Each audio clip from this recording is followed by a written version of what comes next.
Olá, sejam muito bem-vindos ao Melhor Pai do Mundo. Eu sou Caio Batista, o melhor pai do mundo, e você, meu amigo? Agora sim, olha que toque, hein? Agora eu sou o foi. William Girardi, o melhor pai do mundo, bem-vindos. E num lugar diferente. Vocês estão notando a diferença aqui? Um dia muito especial, né? Um lugar diferente, um dia muito especial pra gente. Pela primeira vez gravando fora do estúdio e num lugar muito especial. Nós estamos aqui na Raposo Soares e Salomé Advogados, de onde nós falaremos sobre paternidade com ele. Então é um dia muito especial pra gente, né, Caio? Muito especial. Então a gente já queria agradecer, João, a disponibilidade, a gentileza de nos receber aqui, né? Somos convidados e temos um convidado muito especial. Uma experiência nova pra gente e uma experiência nova pro João também, né, João? Primeira vez que está sendo gravado dentro do seu escritório? O podcast é a primeira vez que a gente faz aqui, sim, né? Eu tenho um podcast já com quase 100 episódios, mas a gente faz no estúdio. E a gente sempre quis fazer aqui. Mas acabou que, por circunstâncias aí de trabalho, a gente mudou para fazer no estúdio. Então, hoje é até uma experiência nova para mim, tô gostando. Que bacana. Agradeço muito a vocês. A gente que agradece. Muito obrigado por nos receber aqui. João é o meu amigo de muito tempo, né? Da adolescência, juventude, jogávamos bola juntos. João estudou com grandes amigos no Mackenzie, formado em Direito, um advogado, né? Acho legal você se apresentar, João. E se apresenta como o melhor pai do mundo. Eu sempre digo, eu sou Caio, o melhor pai do mundo, William Girardi, o melhor pai do mundo. Tenho certeza que se você está aqui, é que para os seus filhos você é o melhor pai do mundo. Então, meu nome é João Raposo, eu sou o melhor pai do mundo. Sou advogado criminalista, atuo há 20 anos já na área. Sou pai do João Vitor, de 13 anos, e da Manuela, de 11 anos. Além de advogado, também tenho uma atuação forte aí nas redes sociais, né? Eu costumo postar vários vídeos e apresentar um podcast em conjunto com o juiz Jamil Chain Alves, que se chama Salvo Conduto. Nós estamos aí na 3ª temporada já e querendo fazer mais. É muito gostoso isso aqui. Eu adoro fazer e participar de podcast, então me chamem sempre. A gente tá pegando jeito, a gente tá aí nos primeiros episódios, o João já tá no 100º, passou do Cada 100, episódio um pouco mais confortável, menos tenso. Pegando jeito. Pegando jeito e aprendendo, seguindo de confesso que eu tô um pouco nervoso. Também. Você também, Caio? Você tá num lugar diferente também, na frente do João aqui. Quem vem aqui pro escritório normalmente vem nervoso, mas por causa de processo. O João é um criminalista. E a gente, quando a gente começou com o Melhor Pai do Mundo, um dos primeiros temas que a gente conversou era sobre os nossos pais. Porque o nosso podcast tem essa missão, né?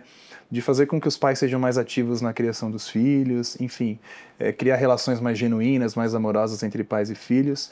Então, se você puder começar falando um pouco do seu pai. Claro, meu pai é Aldemir Soares, é médico, muito conhecido, respeitado, né, na área.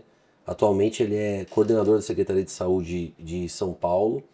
E é uma pessoa que eu admiro demais, né? É o melhor pai do mundo, né? É o melhor pai do mundo. E ele me permitiu fazer minhas próprias escolhas, sempre me deu muita segurança. Graças a Deus nunca faltou nada pra gente, a gente é muito privilegiado, né?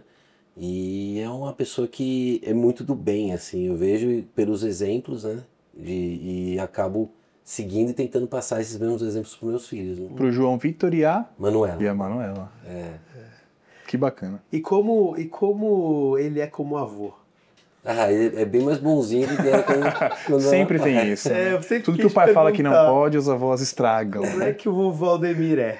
Ele, assim, os netos são o xodó dele, né? Todos os netos, né? Os meus sobrinhos também. E ele cuida muito, faz tudo que eles querem, né? A Manu, por exemplo, meu pai nunca foi de cozinhar. E a Manu, ela adora comer fondue de queijo. Então ela vai lá e pede pro vô, né? E meu pai. Ele vai lá e faz. Ele faz pra ela quando ela quiser. Que legal. É só pedir. Ele faz, assim, ele trata bem demais, sempre tratou muito bem. Assim como tratou a gente também. Claro que quando eu era mais jovem, era outra época, né? E o avô vai amolecer no coração também. E eu fico imaginando como é ser avô, né? Falam que é o pai 2 vezes. Amor dobrado, triplicado. Amor dobrado, né? É o filho do filho, olha só. Meu pai fala muito isso pra mim, né? Que ele sente uma coisa inexplicável mesmo, assim, com a Luísa e com o Léo.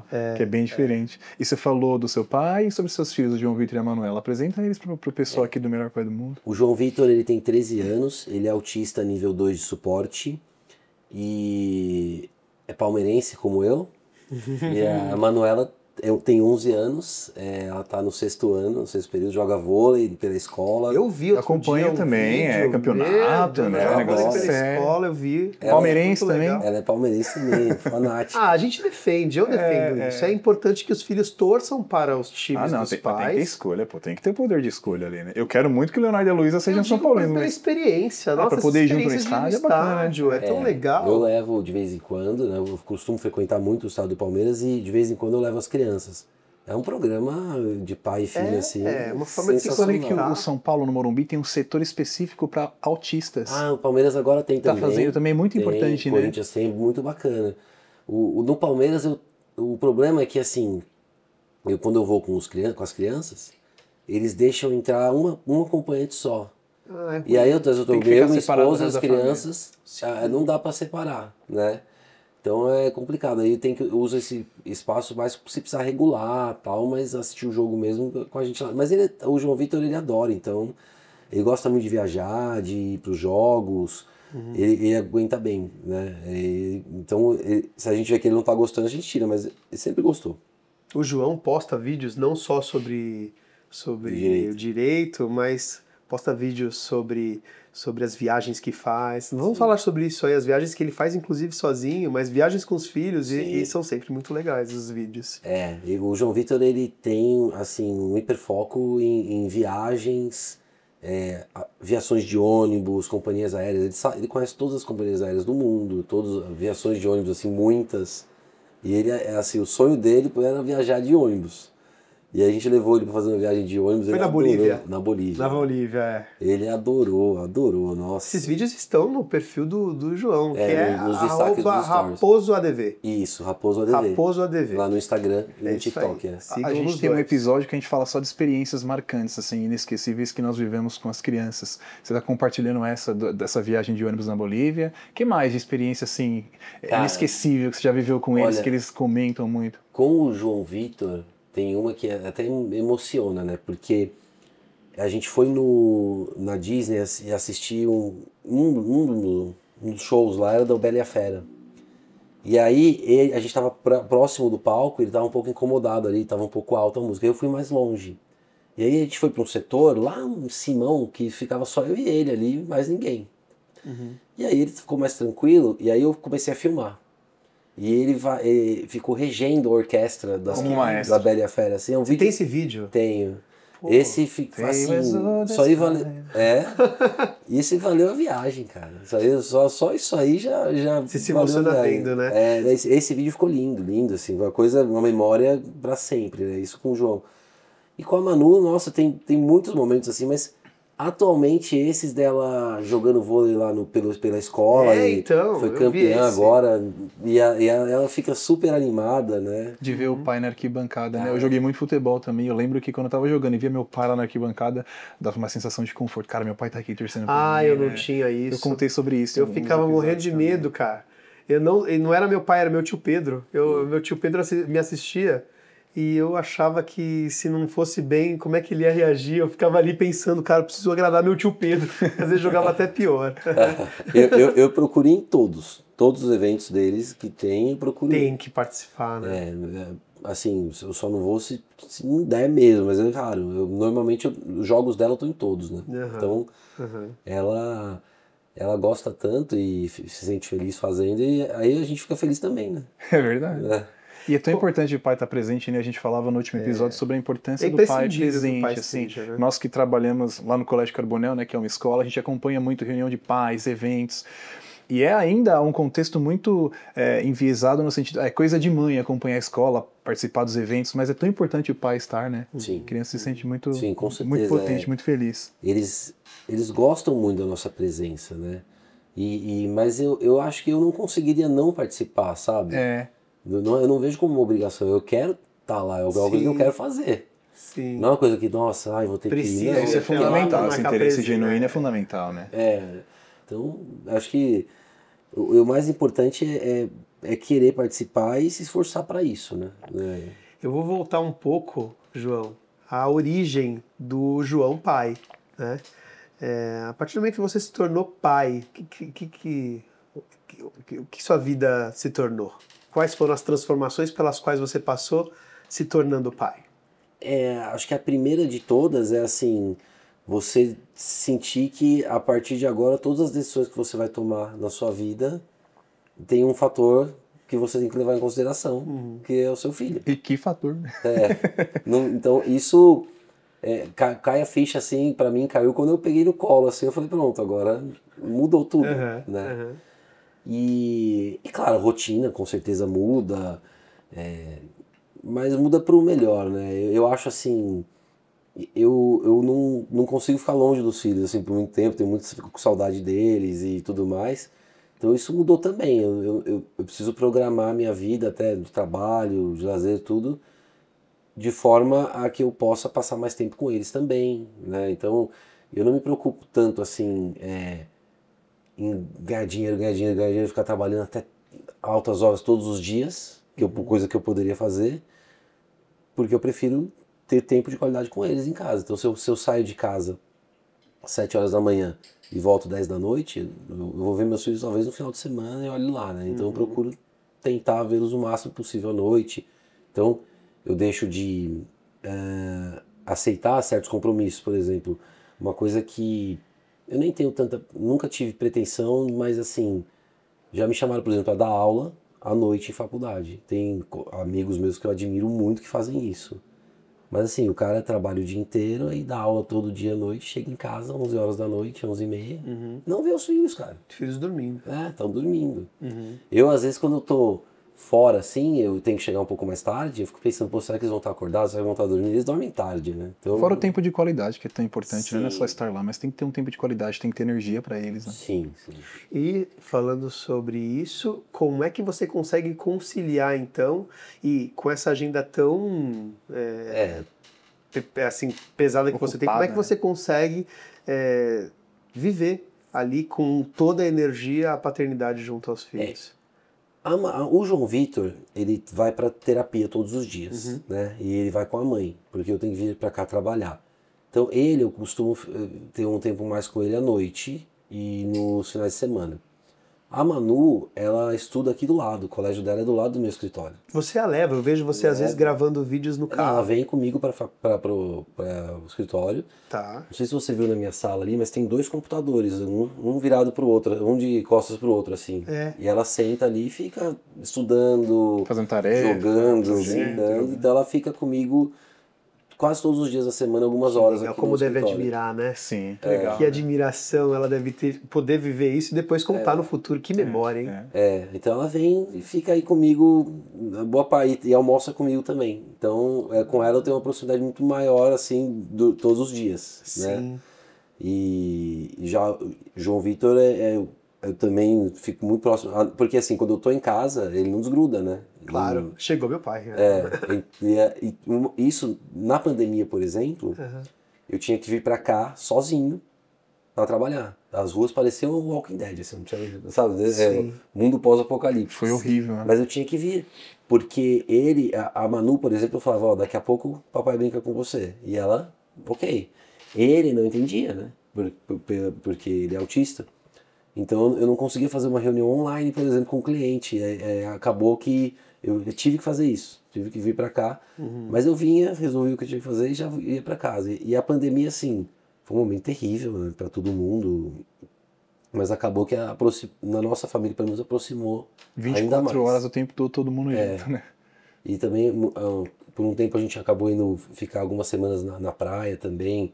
É uma praia bem vazia lá. Nossa, foi bom demais, assim, essa parte, né? Se é que dá pra falar que teve alguma coisa boa da pandemia, foi isso, né? Porque um momento terrível, né? Mas por outro lado, a família ficou bem próxima. A gente estava aqui antes de começar, o João com dor na perna, por conta da academia, treino de perna. E a gente fala muito isso também no Melhor Pai do Mundo, de que é muito importante a gente se cuidar, pra gente estar bem. A importância do autocuidado, né? Pra que a gente tenha energia, tenha saúde, pra viver o melhor possível com os filhos. Eles falando de academia aqui, eu quietinho, porque eu tô pagando a academia e não tô indo, e os dois lá falando, pô, treino ABC. Faço isso, faço aquilo. E o João tá todo... Tá treinando, né? Tá cuidando da saúde pra cuidar bem do João e da Manu. Eu de 1 ano e pouco pra cá, 1 ano e meio pra cá, eu perdi 16 quilos, né? Eu tinha uma alimentação muito desregrada. Mas assim, muito mesmo. Hoje é regrada? É bem mais. Não é 100%. Como o Jamil, por exemplo, que faz um podcast comigo, a alimentação dele. Desde ele é o cara mais já. regrado que eu já vi. É. Mas hoje eu não comia salada, por exemplo. Hoje eu como salada quase todos os dias. Eu comia o cardápio da semana dos restaurantes. Então, por exemplo, segunda-feira era virada paulista. Terça-feira era lasanha. Feijoada é quarta, né? Feijoada na quarta. E sábado. Eu comia feijoada toda quarta. Bife a cavalo. Eu adoro. E aí, só que isso estava me prejudicando, né? Eu tava com 106 quilos. Se você pega os vídeos daquela época meus e põe do lado dos atuais, assim, a diferença é brutal. É brutal. E aí eu resolvi fazer exercício. Então, fazer exercício e comer direito. Cara, como concilia? Tem a ver com a pergunta, né? Como é que você consegue fazer tudo? Cara, assim, o que eu falo até pros advogados mais jovens e tal, você tem que montar equipe, cara. Não dá pra você trabalhar sozinho como advogado, né? Então você tem que montar equipe. E graças a Deus, a gente tem uma equipe muito boa, né? Então eu consigo ficar mais na parte estratégica, delegar as coisas, então eu consigo ter mais tempo, né? Não só para conseguir mais clientes, desenvolver mais o escritório, mas também com mais tempo de qualidade de vida, né? Porque com os filhos, sendo pai. Hoje, depois de 20 anos trabalhando, a gente tem... Você acaba tomando decisões, né? Tem gente, por exemplo, que mergulha ainda mais no trabalho, mas assim, o trabalho não é a coisa mais importante da minha vida de jeito nenhum, assim. Que legal. Então, é importante, eu adoro o que eu faço e faço bem, mas o trabalho é o que eu preciso fazer. Claro. Né? Mas o mais importante é família, amigos, viajar de vez em quando. Para mim é fundamental. Se eu tiver que só trabalhar para acumular dinheiro e depois vou fazer o que com isso? E o ponto é o quanto isso reflete na paternidade, né? Porque eu fico imaginando o quanto a Manu e o João olham e falam, meu pai se cuidando, olha que exemplo que eu estou dando, né? E assim, porque a gente tem o exemplo educa muito mais do que eu tenho que comer bem, mas só me ver comendo virada paulista, só me ver comendo feijoada. Como é que a criança vai aprender também, né? E eu era assim, eu comia mal demais. Eu comecei a melhorar a alimentação há um ano e meio, mais ou menos. Antes era... Enfim, terrível, assim, terrível. E a admiração, ela vem não só, claro, pelo autocuidado da boa alimentação e tal, mas pelo tempo de qualidade. Então, o fato dele conseguir conciliar essa agenda, né, faz com que se torne um pai mais presente. A gente fala sobre isso sempre. Né? Agora, você falou de viagens. As viagens são válvulas de escape para você, viaja bastante. A gente faz basicamente 3 tipos de viagem, né? Uma que eu tenho feito mais ultimamente é a trabalho, que é para ir palestrar no Brasil inteiro. A gente está fazendo, agora vai ter Fortaleza, Joinville, teve Rio Preto, Curitiba, vai ter Brasília. Então a gente tem eventos no Brasil inteiro. Mas essas viagens são bem curtinhas, eu vou sozinho, eu vou num dia e volto no outro, não atrapalha tanto. Tem as viagens que a gente faz em família, né, que são as mais legais. E tem viagens que eu faço só eu e minha esposa. Mas aí tem um motivo. Eu não sei se vocês sabem disso, mas assim, mães de autista têm um estresse semelhante a soldados em guerra. Isso é provado cientificamente, teve uma pesquisa numa universidade americana que provou isso. Então, de vez em quando precisa, né, de um tempo para relaxar.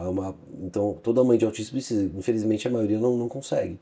A gente, graças a Deus, consegue ter uma condição de ter não só a parte financeira, mas a parte de rede de apoio. Para ficar com ele, né? Enquanto vocês viajam. Rede de apoio é fundamental. Não só para quem é pai e mãe de criança atípica, mas até mesmo para os pais de crianças neurotípicas.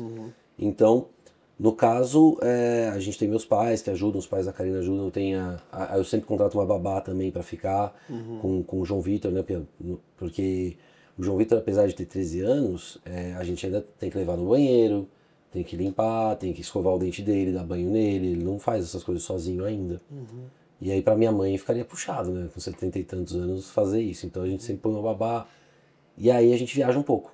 Então, por exemplo, a gente foi pro Japão, só eu e a Karina, pro Atacama, A gente vai pro Equador agora, que o Palmeiras vai jogar lá contra a LDU. Era pra ser Palmeiras e São Paulo no Morumbi. Era pra ser né? São Paulo, era pra ser aqui, ele tá indo lá pro Equador. Ele vai pro Equador. E a gente quase comprando passagem pra Lima pra ir pra final. São Paulinos falando, nós vamos pra Lima. É muita pretensão.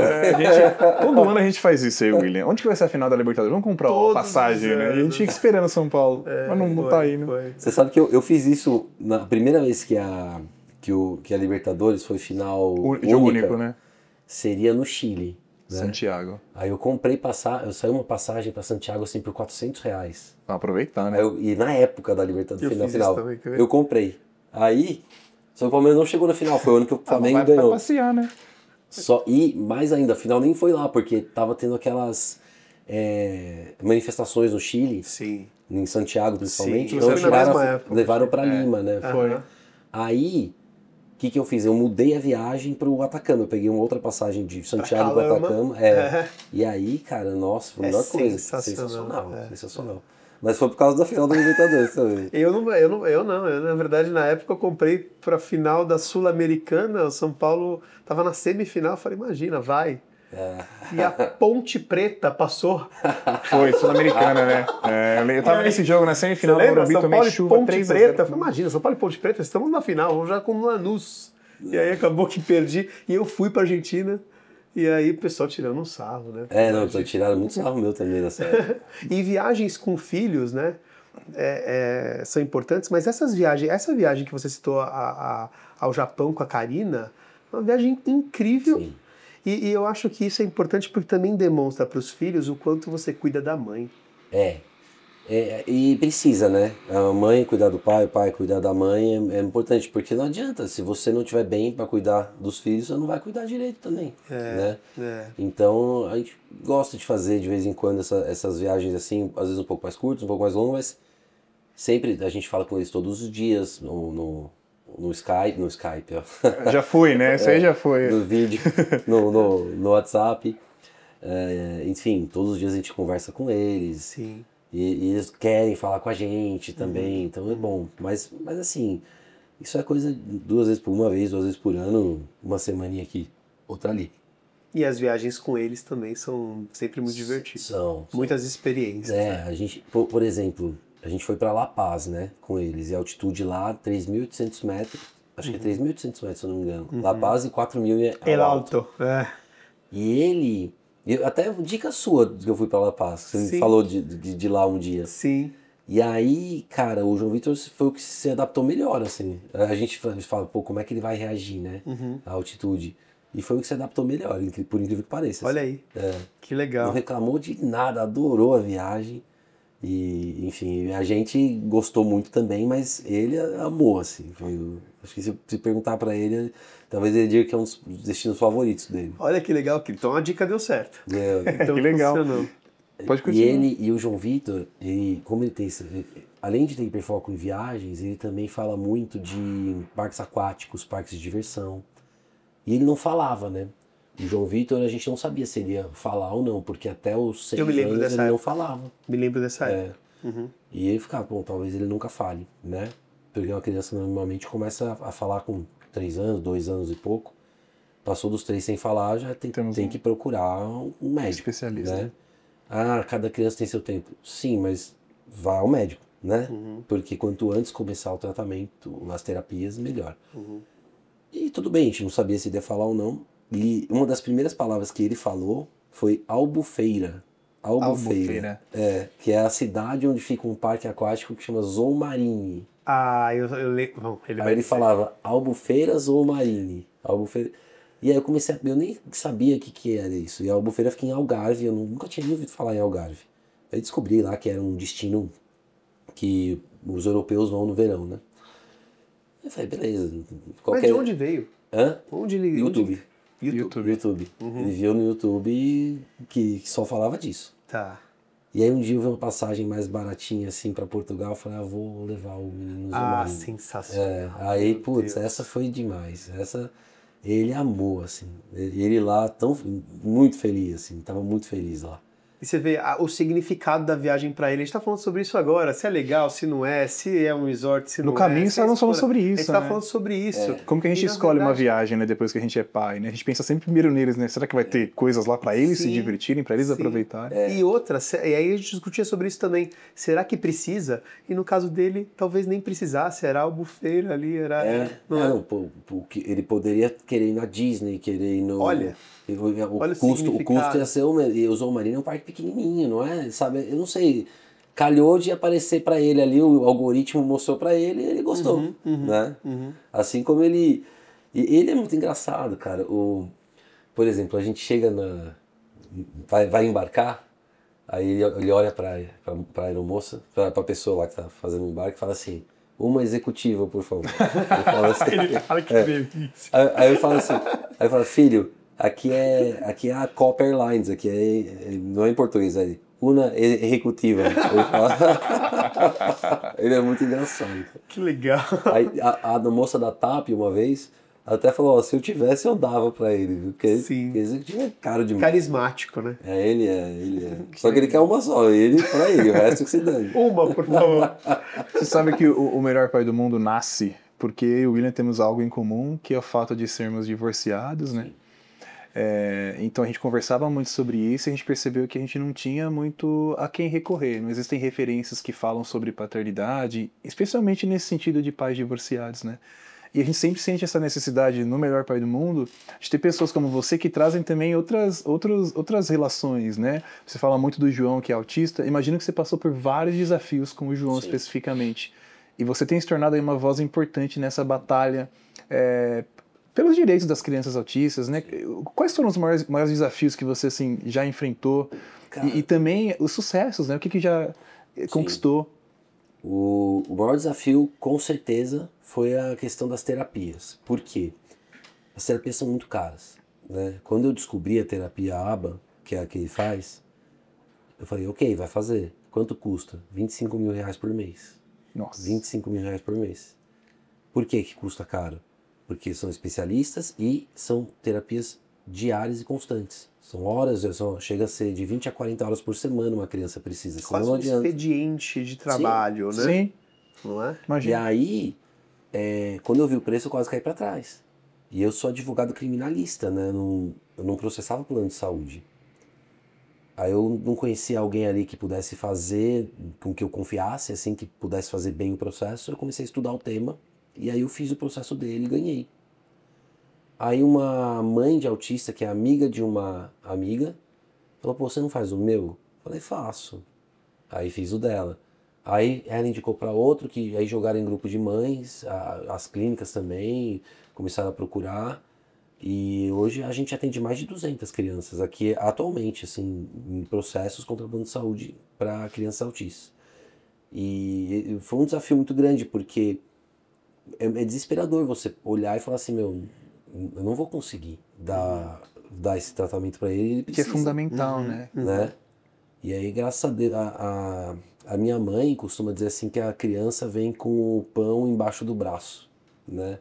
E eu vi isso na pele, né? Porque foi por causa dele que eu, além de conseguir ajudar outras crianças também, consegui uma forma de custear a terapia, né? Pô, cara, é bonita, né? Eu emocionante. Essa frase é emocionante, eu me emociono, cara. Porque é aquela coisa, né? A gente, às vezes, quando não tem filho ainda, tá tranquilo ali, né? A água bate na bunda, né? Quando você vê que... Aí a coisa vai. Então, enfim, o maior desafio que a gente passou, com certeza, foi esse, né? E que não é nada perto de desafios que a grande maioria das mães e pais de autistas passam no país, né? Porque, imagina, muitos nem plano de saúde tem, o SUS não dá o atendimento adequado, a criança não consegue estar na escola, quando consegue, não consegue ter um apoio de um AT, enfim, fica aquela inclusão para inglês ver, né? E que não adianta nada. Tem muita coisa para melhorar, né? Então, e fora outros desafios grandes aí de mães assim que o pessoal fala de benefícios, né? Que a pessoa autista vai buscar benefícios. tem benefício nenhum. Tem nada a ver com Não benefício. tem benefício nenhum, entendeu? Ninguém quer ganhar o Luas. Ninguém quer. Entendeu? E só quem ganha, para você ganhar, você tem que comprovar lá uma renda muito baixa, uma renda de miserabilidade mesmo, para ganhar isso. Ninguém quer isso, entendeu? Todo mundo quer trabalhar. Mas enfim, a gente passou por desafios, mas eu sou muito privilegiado. Não posso reclamar de jeito nenhum. Hoje o João tem 13 anos. tem 13 anos e tem o tratamento completo. Hoje ele Graças a Deus ele tem um tratamento. A Karina... coberto pelo plano de saúde. A Karina, ela trabalha meio período, né? Então ela consegue acompanhar o João Vitor nas terapias, tudo, né? Antes disso, quando eu trabalhava fora, minha mãe que fazia, né? Então hoje reveza, minha mãe ajuda, a Karina fica também uma parte, para eu conseguir focar no trabalho também, né? Eu dou suporte, mas ela tem muito mais trabalho que eu, com certeza. Fico imaginando o nível de conexão da Karina com o João. Sim. Deve ser uma conexão Demais. E ela, enfim, tem esse estereótipo, né, da mãe autista guerreira, tal, não sei o quê. É até meio lugar comum falar isso, porque, na verdade, a mãe nunca abandona, né? Assim, desses casos que a gente atua para criança autista, 80% das vezes a gente fala só com a mãe. Não sabe nem quem é o pai. Muitos acabam divorciando e a mãe fica sozinha. Tem uns que nem pensão pagam, que eu acho um absurdo, né? Pra mim uma pessoa tem que ser desprezível mesmo pra não querer pagar a pensão do filho, entendeu? Ou reclamar de pagar lá R$300 é surreal. Mas assim, elas têm que ser assim, né? Ainda bem, né? Que esse amor de mãe não tem fim, né? E eu vejo cada vez mais pais também que têm o mesmo perfil, né?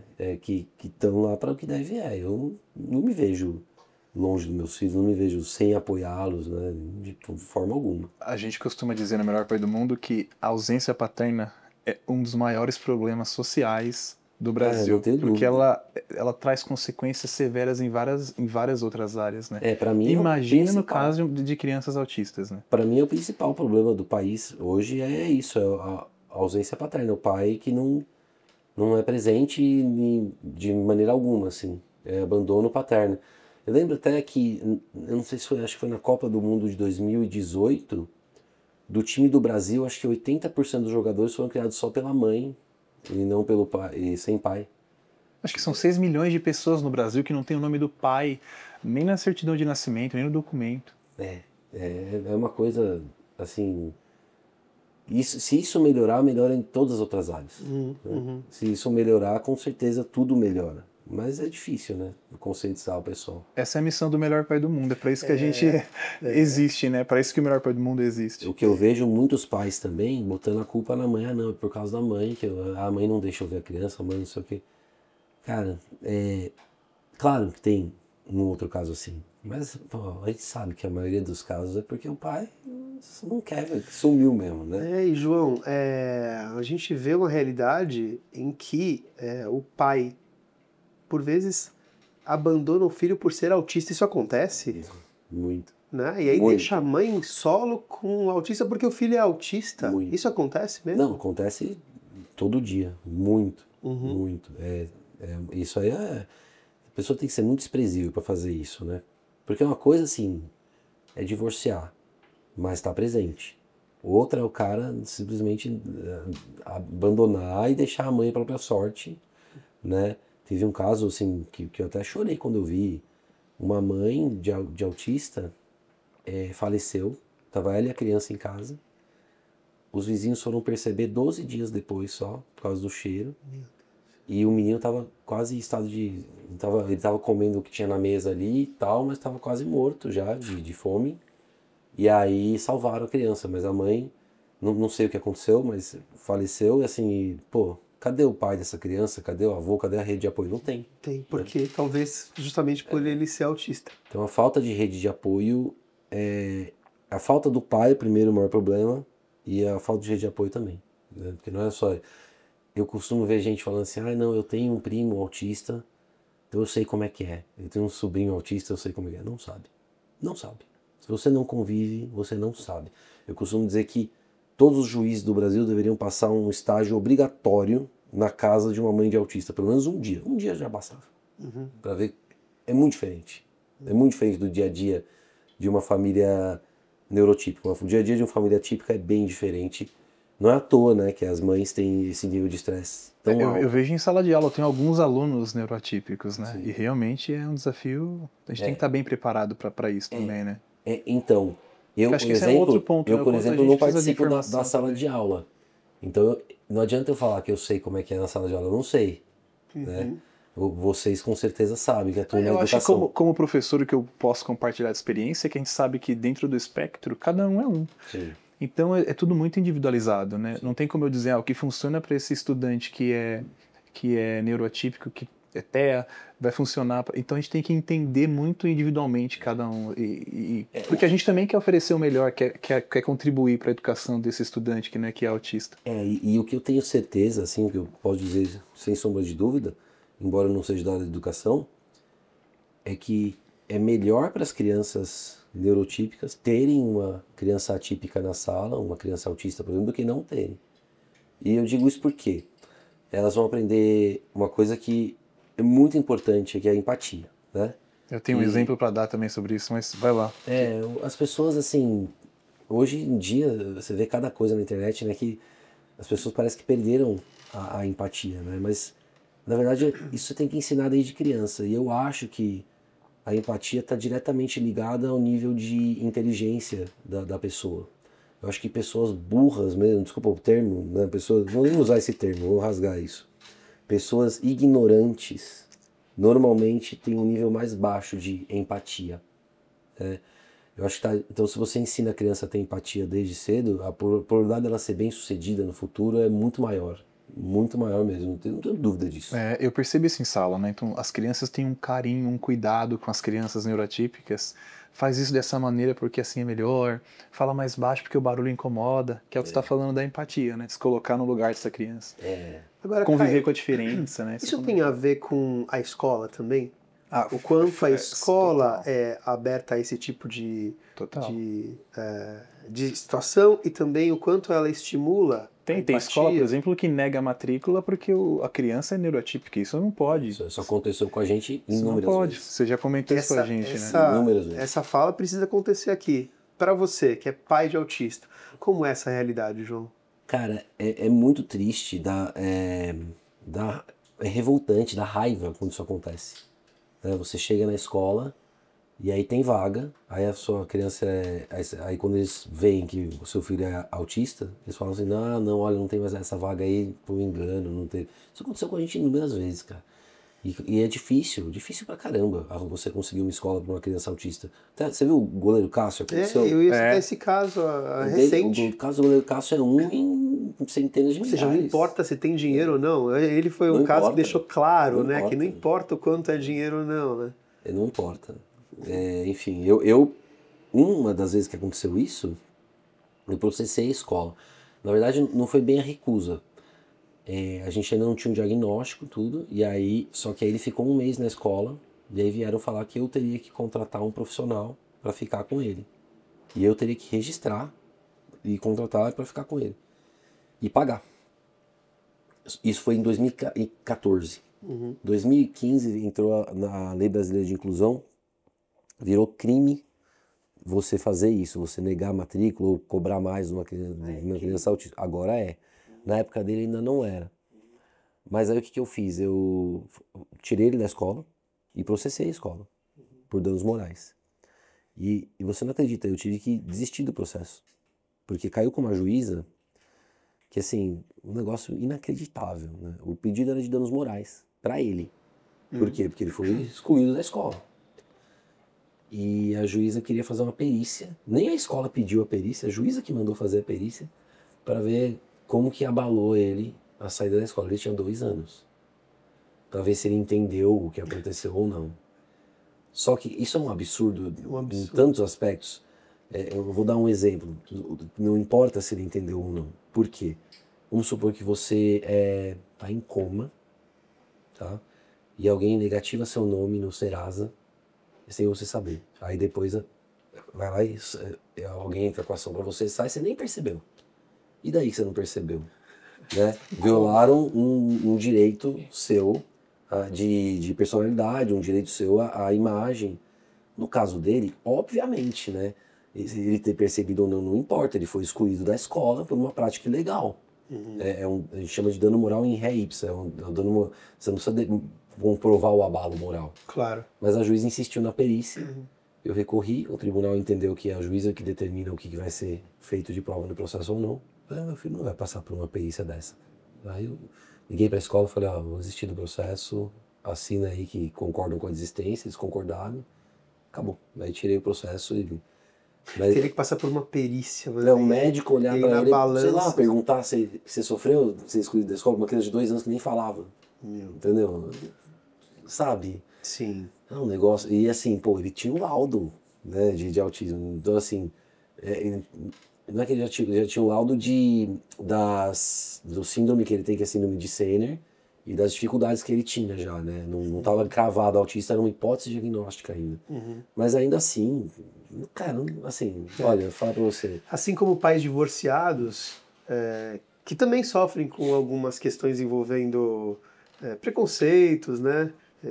Caio e eu, com alguma frequência, a gente fala sobre isso lá nos nossos episódios.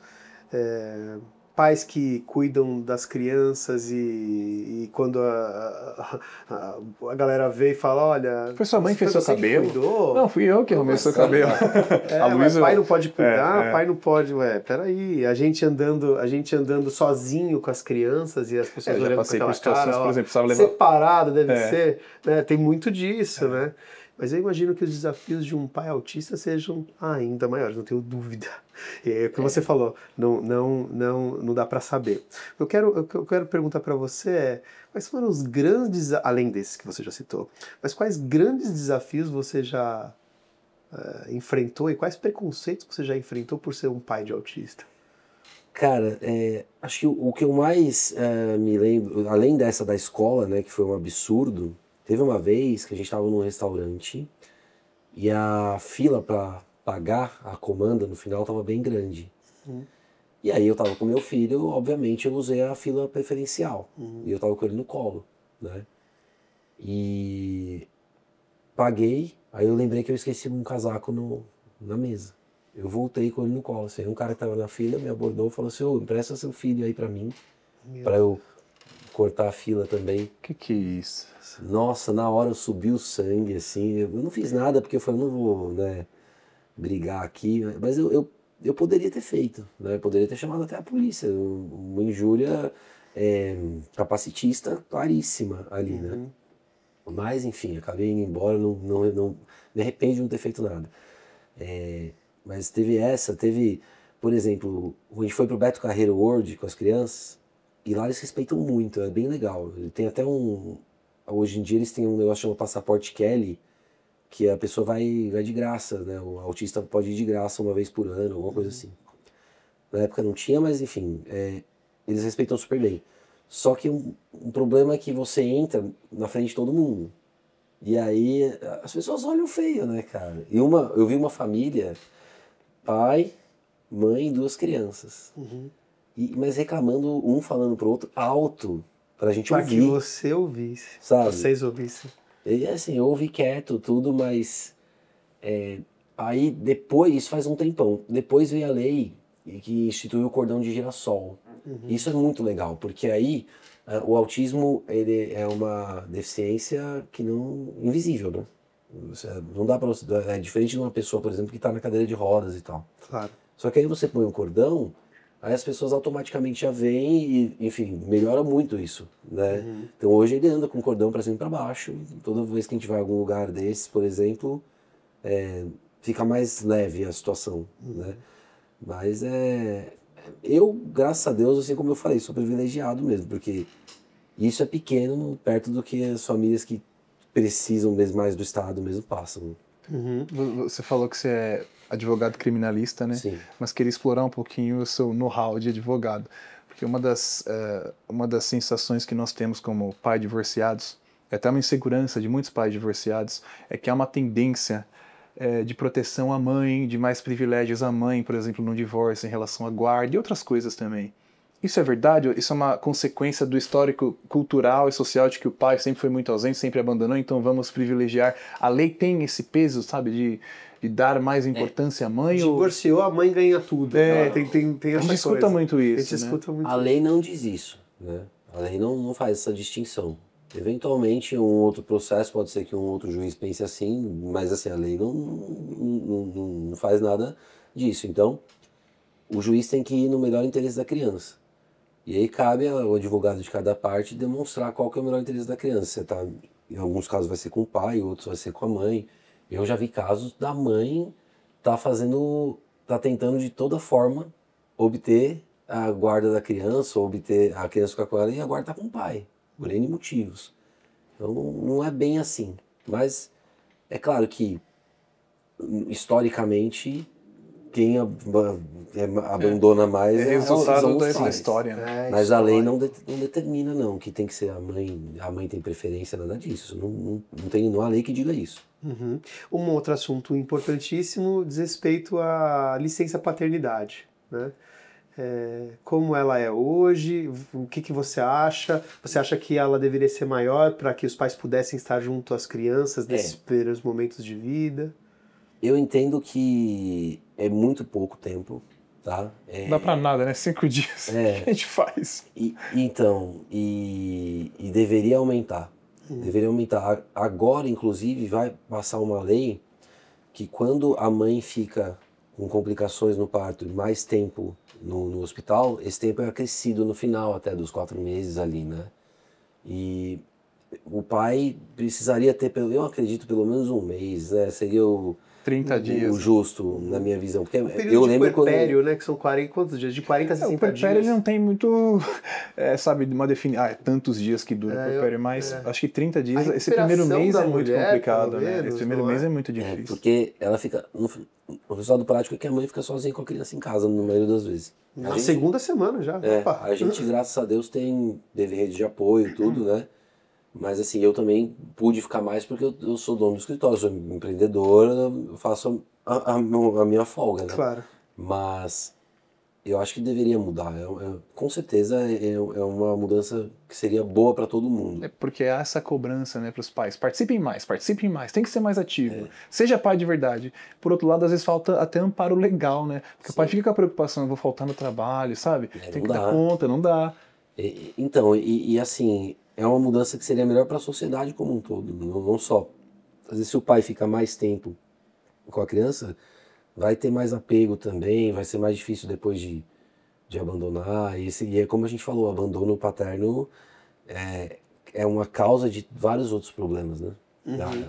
Outro dia eu vi aquele jogador amoroso que jogou no São Paulo muito bem. Grande amoroso. Campeão do mundo. Ele tava falando dessa... Podia estar agora, né? Um desses. Jogava campeão muito. do mundo. E logo eles vão ser campeões, pelo menos intercontinentais. Bom, e eu ouvi falando sobre o quanto ele ficou ausente. Veja, o pai ausente mesmo querendo ser presente, por conta das viagens e de tudo, né? Então o jogador, ele sofre bastante com essa coisa de não conseguir estar presente, né? As crianças, a gente tá falando de ausência aqui, então isso me fez lembrar.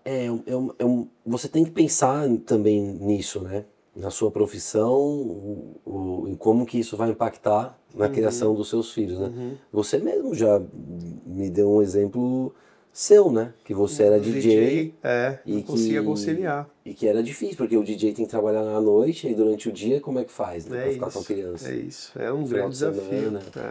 Eu queria retomar um assunto aqui, sobre o qual o João já falou, mas eu vou explorar um pouquinho mais. Aquele caso do pai de criança normal. Cara, se você se sentir à vontade, lógico. O que acontece? Normalmente quando eu falo sobre autismo e faço vídeos com o João Vitor, eu utilizo uma hashtag que chama pai de autista, né?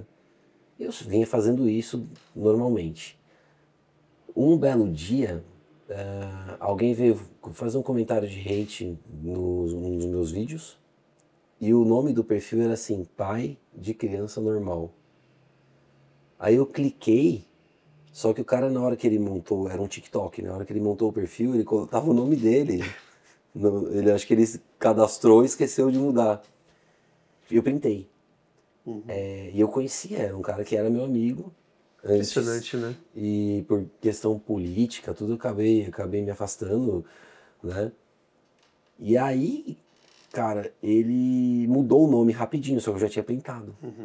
Aí eu mandei pra ele e eu falei, olha, você não apareça nunca mais na minha frente, que isso vai ter problema, né? Isso aqui é gravíssimo que você fez, é um ato de capacitismo claro, né?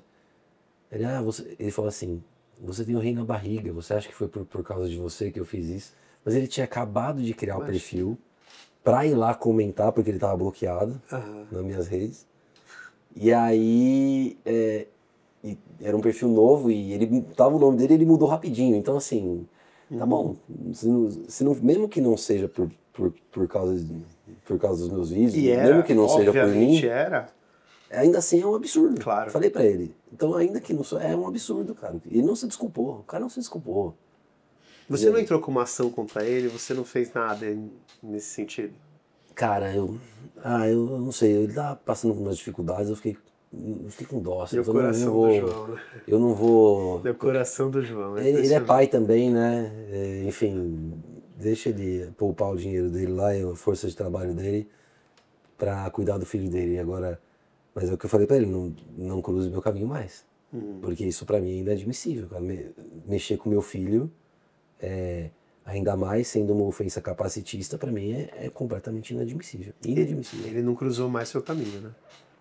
Que eu saiba, não.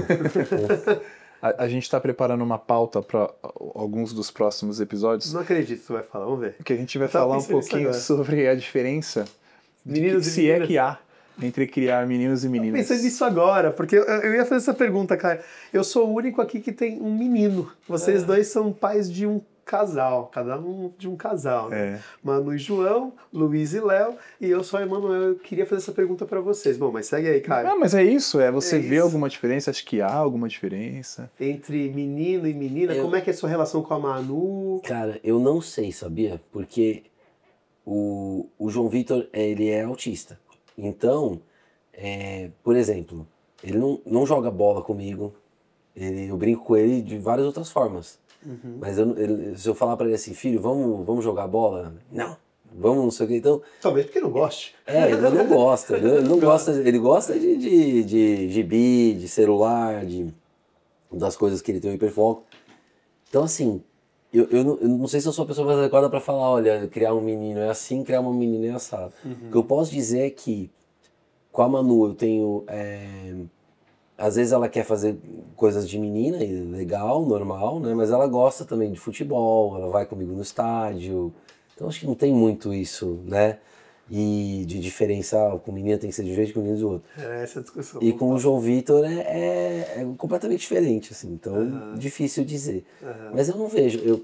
O que eu vejo, assim, lá em casa mesmo, eu procuro com que a Manu não fique bitolada assim, isso é coisa de menino, isso é coisa de menino, né? Porque... Meninos brincam com azul, meninas com rosa. É um absurdo. Isso eu não... Ou essa brincadeira é pra menina, essa é pra menina.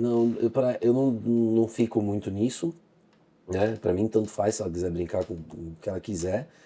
E eu vejo que, assim, considera-se brinquedos de menina, coisas como cozinhar, aquelas mini cozinhas, boneca, de trocar vestidinho e tal. E de menino, pô, um foguete. Né? Um negócio de oficina, né? Bola. Então, assim, acaba que... Eu defendo essa tese também que você está falando. Eu conversava com o William essa semana, de que a gente tenta dentro de casa não distinguir. Mas da porta pra fora é isso. Você vai numa loja de brinquedo, o que tem lá pras meninas? Panelinha, boneca, maquiagem. Banheirinho. Então a gente já começa a estabelecer padrões que não fazem bem desde tão pequeno, né? E foi uma conversa que ainda nem virou episódio. Ela será. E como pai de menino, eu preciso até dizer isso pro Caio aqui. Eu fiquei refletindo muito sobre isso, falei, cara, não tenho propriedade para falar sobre o assunto. Eu tô falando aqui que, não, meu filho não vai brincar de boneca, mas eu não sei como é que é o contexto, né? Eu ainda tenho esse negócio de pensar que há diferenças, mas conversar com pais de casais, né? Como conversei com o Caio ontem, talvez me faça pensar diferente. Tem um grande amigo meu que me falou esses dias que a filha dele é uma menina trans. E tá com 12, 13 anos, se eu não me engano. Ou seja, foi criado como menino até agora pouco. E para ele foi muito difícil aceitar, né? Mas ele aceitou. E eu já vi muitos casos até na internet dos caras assim, o cara antes de ter a criança, fala jamais, isso aí não vou aceitar. Mas tem uma coisa que eu sempre falo, cara. Não adianta você falar o que eu faria em uma situação A ou B. Até você viver. Porque não adianta nada. Você pode falar, até papagaio fala. Mas você só vai saber mesmo na hora que acontecer com você o que você vai fazer. Então, e provavelmente é mais provável até fazer algo diferente do que você imaginava que faria. Em qualquer situação. Falar, não, se alguém vier me roubar, eu vou reagir ou eu não vou reagir. Você não sabe. Na hora, meu. E é a mesma coisa. Não, se eu tiver... Tem muita gente que fala assim, não, quando eu tiver filho, meu filho não vai ficar no celular, meu filho não vai... Calma. Aquela coisa do cuspir pra cima. Então, não tem jeito. Então, assim, são situações que acho que só vivendo mesmo pra saber. Assim como ser pai de autista, né, que eu falo. Que não adianta a pessoa, por mais que tem alguém na família que tudo vê de final de semana, vê no Natal, nunca vai saber. Só agora, quem tá lá. Nesse universo, só quem tá lá é o advogado. Vamos falar um pouco do João advogado. O que você já vivenciou como advogado, João, envolvendo pais, paternidade, que te marcou assim? Olha, a gente tem casos, por exemplo, aqui, um caso, na verdade, emblemático, de uma criança que tem o pai biológico e tem o pai socioafetivo, né? A gente tem esse caso que disputam na justiça para serem pais. Porque normalmente é o contrário, né? Ninguém quer, né? Assumir a responsa. O contrário. Lá a briga o pai biológico não quer o socioafetivo e o socioafetivo quer ser junto com o pai. E nesses casos, qual é o desfecho? Sempre o juiz vai ter que ver o melhor interesse da criança. Sempre. Se o melhor interesse da criança for ter dois pais, vai ter dois pais. Isso sai em documento? Dois pais? Do documento. Interessante. Pai 1, pai 2? É mesmo? Que curioso. Se for o interesse da criança, melhor. Tanta gente sem um, imagina uma criança com dois. Você viu? E já vi muitos casos também, infelizmente, do pai que quer estar presente, mas a mãe não deixa.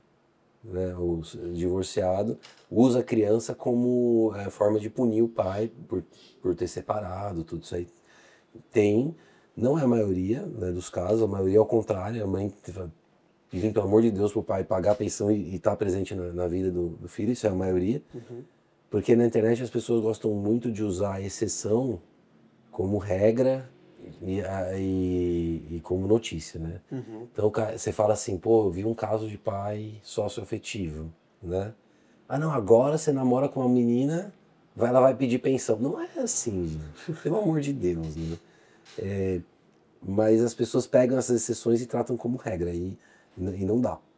Então, assim, a maioria das vezes é a mãe querendo que o pai participe e o pai nem aí, né? Eu não sei, eu não entendo o que passa na cabeça desses pais, porque eu não conseguiria viver assim. Sim. Depois que você tem filho, cara, muda tudo. Muda tudo. E você falava do antes do ter filho, né?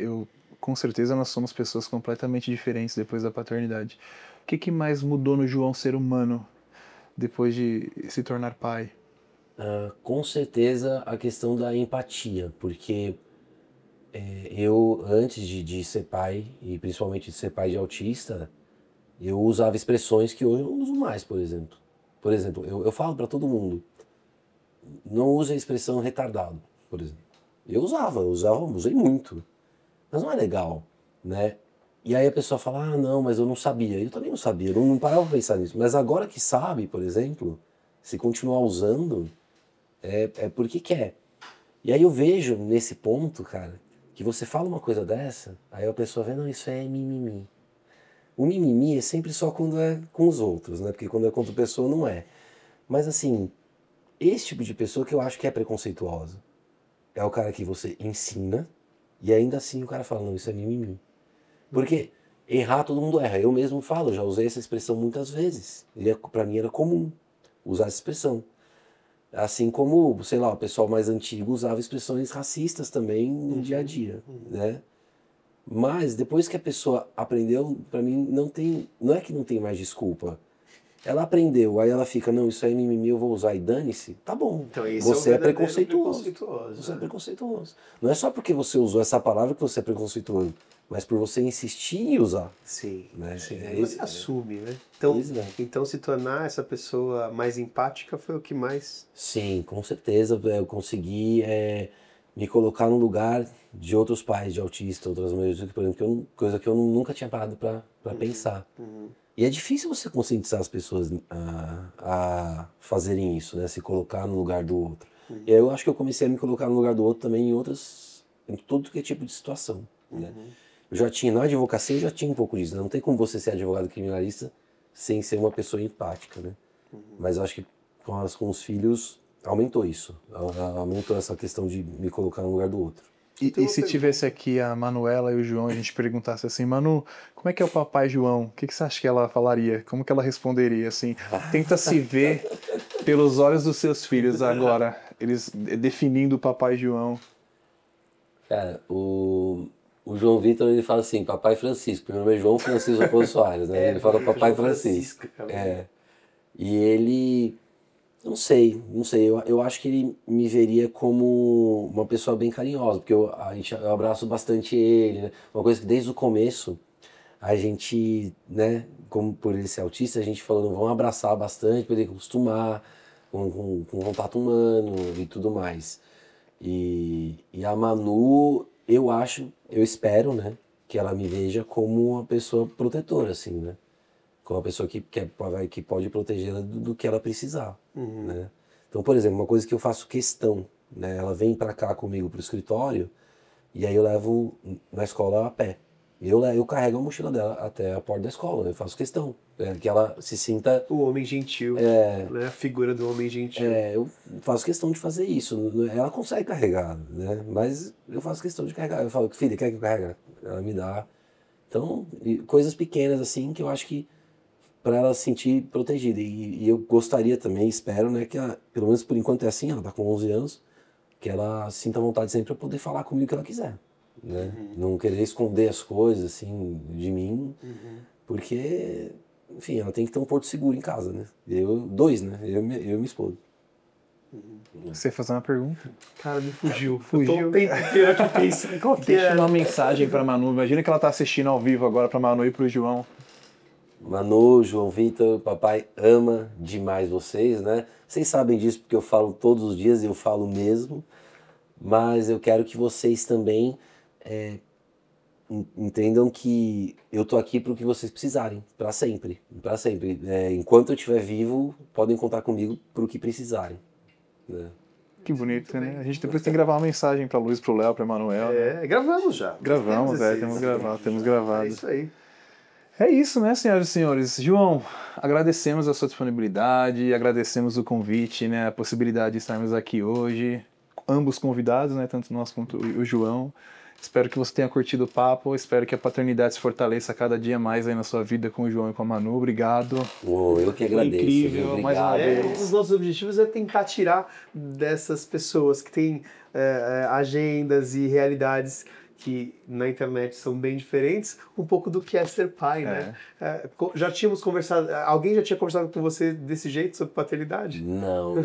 Eu gostei muito, quero agradecer vocês, toda a equipe da produção que vieram aqui, foram muito gentis de virem aqui ao meu escritório fazer comigo o podcast.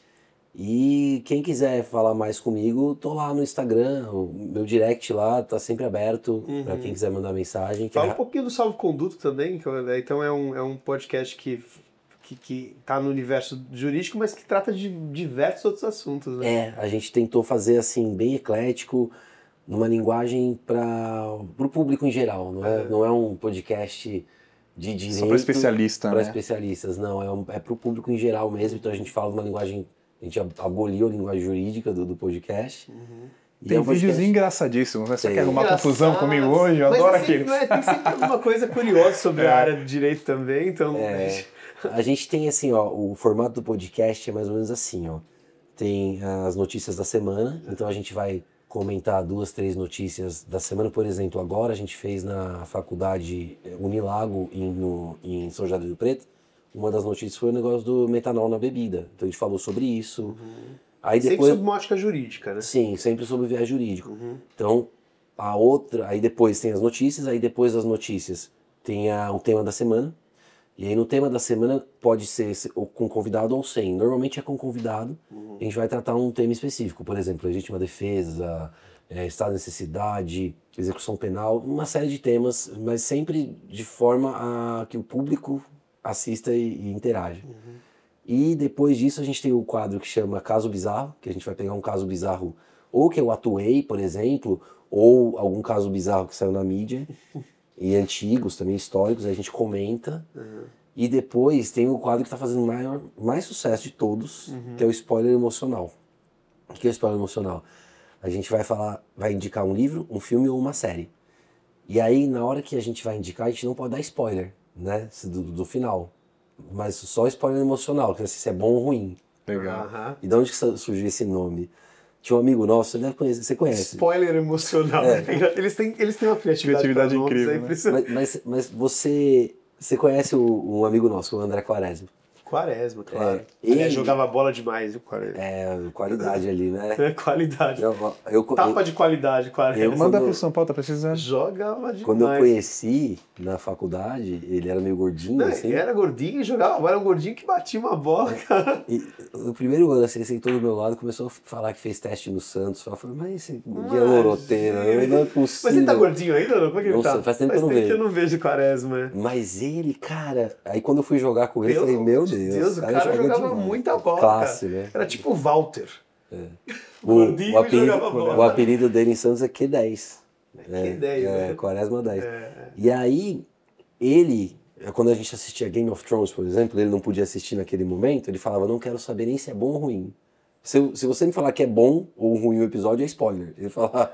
É por isso que a gente criou o spoiler emocional. Sim. Né? Ele só vai falar se é bom ou ruim. E esse quadro tem viralizado, assim, né? Então a gente continua fazendo, né? Mas são mais de 100 indicações, você imagina? Outro dia o cara chegou assim pra mim no direct e falou assim, pô, você indica filme ruim, né, meu? Para de indicar filme e tal. Aí eu falei, pô, quais que você não gostou? Ele, você indicou aquele filme Questão de Tempo, que é muito chato e tal. E é um filme maravilhoso, um filme lindo sobre viagem no tempo, um filme romântico sobre viagem no tempo que tem no Netflix, que é fantástico. E aí, eu respondi assim, legal, e qual mais você não gostou? Aí ele escreveu assim, todos. Aí eu falei assim, olha, são mais de 100 indicações nos últimos 3 anos, muito obrigado pela audiência, né? Você tá acompanhando, né? Assistiu tudo. Muito bom. Então, mas e é isso, o Estrutura do Podcast é Salvo Conduto Podcast. Normalmente a gente tá terça-feira às 8 horas da noite ao vivo. Ao vivo, eles fazem ao vivo. Mas a gente tá também em todas as plataformas de áudio e é uma coisa que a gente adora fazer. Né? A gente adora fazer mesmo. Então quem quiser conhecer, Salvo Conduto Podcast, só jogar lá no Google ou vir conversar com a gente no Instagram, Raposo ADV. E o Jamil também, vamos falar. Tem o Jamil o Jamil é o juiz que faz o podcast comigo. É Jamil Chain, o Instagram dele. Isso aí. Muito legal também. O Jamil é muito criativo, né, pra postar. Ele não tem o estereótipo que as pessoas acham que é um juiz, né? Assim, é bem diferente. Conheço. Muito bom. Obrigado. Bom, obrigado, João. Obrigado, meu parceiro William Girardi. Obrigado pela sua audiência. Siga-nos nas redes sociais, @O Melhor Pai do Mundo Podcast. Fique ligado que em breve tem mais episódios. Valeu, gente. Obrigado. Tchau. Até a próxima. Obrigado.